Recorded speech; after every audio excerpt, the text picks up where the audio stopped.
الله عنه قال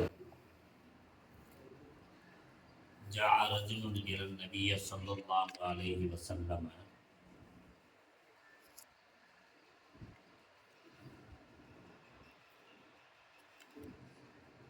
مجاهد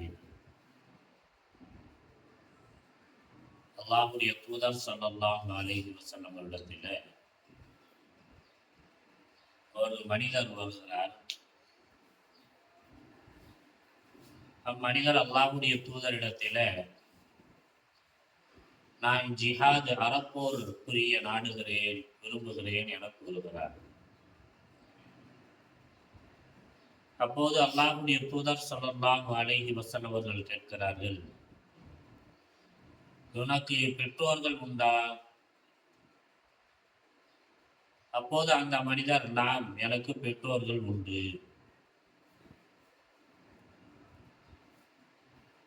அப்படியானால் அந்த பெற்றோர்களுக்கு பணிவிடை செய்வதன் மூலமாக நீர் அறப்போர் புரிவீராக என அல்லாஹ்வுடைய தூதர் ஸல்லல்லாஹு அலைஹி வஸல்லம் அவர்கள் கூறியதாக அப்துல்லா இப்னு அம்ர் ரலியல்லாஹு அன்ஹு அவர்கள் அறிவிக்கிறார்கள். மேற்கண்ட இந்த நபிமொழியின் வாயிலாக முதலாவது மனித நேயம் பேணப்பட வேண்டும், காக்கப்பட வேண்டும் என்பதை அல்லாஹ்வுடைய தூதர் ஸல்லல்லாஹு அலைஹி வஸல்லம் அவர்கள் சொல்லுகிறார்கள். மனித நேயம் என்பது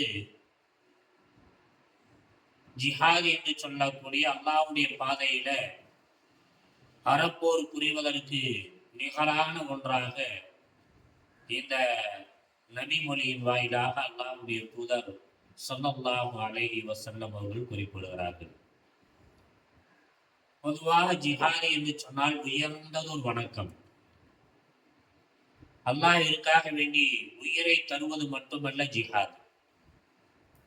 பொதுவாக ஜிஹாத் என்று சொன்னால் அல்லாஹ்வுடைய பாதையில அல்லாஹ்விற்காக வேண்டி அல்லாஹ்வுடைய மார்க்கத்தை நிலைநாட்டுவதற்காக வேண்டி இடக்கூடிய சண்டைக்கு பெயர் தான் ஜிஹாத் என்பதாக நம்மள பலரும் வழங்கி வச்சிருக்கிறோம்.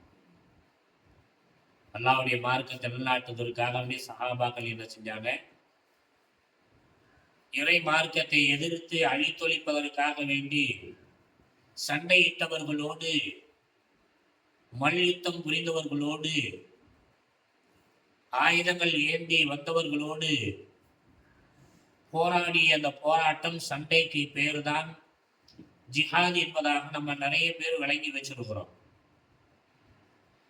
இது மட்டுமல்ல ஜிஹாத். அல்லாஹ்வுடைய பாதையில போராடுவது மட்டுமல்ல சண்டை என்ற வகையில அல்லாஹ்வும் அல்லாஹ்வுடைய தூதரும் சொல்லி இருக்கக்கூடிய இந்த வாழ்வியல் களப்பணியை நிறைவேற்றுவதிலும் ஜிஹாத் இருக்கிறது. அதிலும் குறிப்பாக பெற்றோர்களுக்கு நலம் செய்வதில், பெற்றோர்களுக்கு பணிவிடை செய்வதில், அல்லாஹ்விற்காக வேண்டி போராடக்கூடிய, சண்டையிடக்கூடிய அந்த ஜிஹாத் அதிலும் இணைந்திருக்கிறது என்பதை அல்லாஹ்வுடைய தூதர் ஸல்லல்லாஹு அலைஹி வஸல்லம் சொல்ற வகையில சொல்லுவாங்க. அந்த சஹாபி மனிதர் கேட்கிறார், யா ரசூலல்லாஹ், நான் ஜிஹாத் பண்றேன், நான் அறப்போர் புரிகிறேன், எனக்கு அனுமதி கொடுங்க, என்னை அதுல பங்கெடுக்க வைங்கன்னு சொல்றேன்.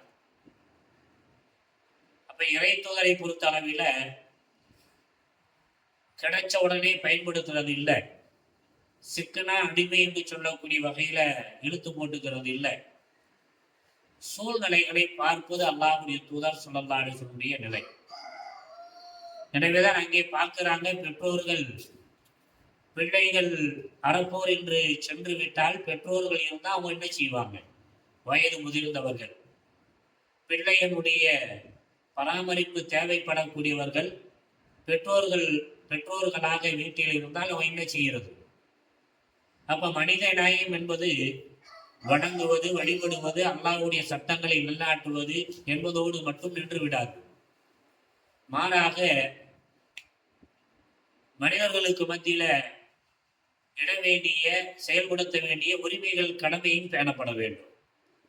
எனவேதான் அல்லாஹ்வுடைய தூதர் ஸல்லல்லாஹு அலைஹி வஸல்லம் சொல்வாங்க, அல்லாஹ்விற்கு செய்ய வேண்டிய கடமைகளில் ஏதாவது குறை வந்துவிட்டால், குறை ஏற்படுத்தி விட்டால், அல்லாஹ் நாடினால் அதை மன்னிப்பான்.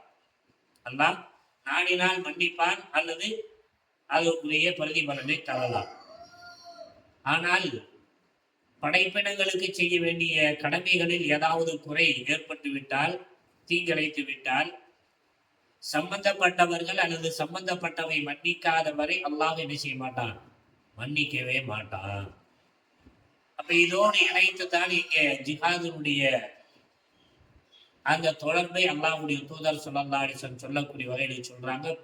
பிள்ளைகளுடைய கடமை என்ன?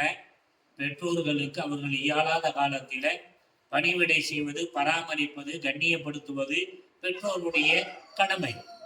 எப்படி அல்லாஹ்வை வணங்குவது கட்டாய கடமையோ, அதுபோலவே அதற்கு நிகராகவே பெற்றோர்களுக்கு நல்ல பணிவிடைகளை செய்வது, நல்ல வகைகளில் பணிவிடை செய்வது, அவருடைய கோரிக்கைகளை ஏற்றுக்கொள்வது, அவருடைய சொல்லுக்கு கட்டுப்படுவது கட்டாய கடமைகளில் ஒன்று. எனவே அல்லாஹ்வுடைய தூதர் ஸல்லல்லாஹு அலைஹி வஸல்லம் கேட்கிறாங்க, உனக்கு பெற்றோர் இருக்கிறாங்களா? சண்டைக்கு இஸ்லாமிய போர்ல கலந்துக்கிறதுக்கு வர்றதா சொல்ற, ஆசைப்படுற, என்றாலும் உனக்கு பெற்றோர் இருக்கிறாங்களா? 2 பேரு. ஆமா இருக்கிறாங்க. இப்ப அவங்களுக்கு பணிவிடை செய்வதன் மூலமா என்ன செய்ய?